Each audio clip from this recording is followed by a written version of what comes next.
காஞ்சிபுரத்தில் அதிமுக மாநகர பகுதி செயலாளர் பாலாஜி பிறந்தநாளையொட்டி பல்வேறு கட்சி பிரமுகர்கள் பொன்னாடை அணிவித்து வாழ்த்துக்களை தெரிவித்தனர்.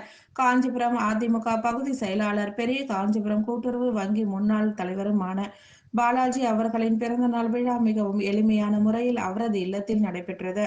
இதில் அதிமுக முன்னாள் அமைச்சரும் காஞ்சிபுரம் மாவட்ட செயலாளருமான வி சோமசுந்தரம், அகில இந்திய எம்ஜிஆர் மன்ற செயலாளர் காஞ்சி பன்னீர்செல்வம், அமைப்பு செயலாளர் பாலாஜாபாத் கணேசன், எம்ஜிஆர் மன்ற மாவட்ட செயலாளர் ஆர்.டி. சேகர், படுநெல்லி தயாளன், பகுதி செயலாளர் கோல்ட் ரவி, ஒன்றிய நிர்வாகி மதன், தமீம் அன்சாரி, காசிம்பாய், மாநகராட்சி ஒப்பந்ததாரர் பிரகாஷ், யோகி, ரமேஷ், முருகவேல், மகளிரணி நிர்வாகிகள் நீலாவதி, மது, மாவட்ட பத்திரிகையாளர்கள் உள்ளிட்ட பல்வேறு கட்சி பிரமுகர்கள், நண்பர்கள், உறவினர்கள் என ஏராளமானோர் கலந்து கொண்டு மலர் மாலைகள் மற்றும் பொன்னாடைகள் அணிவித்து வாழ்த்துக்களை தெரிவித்தனர்.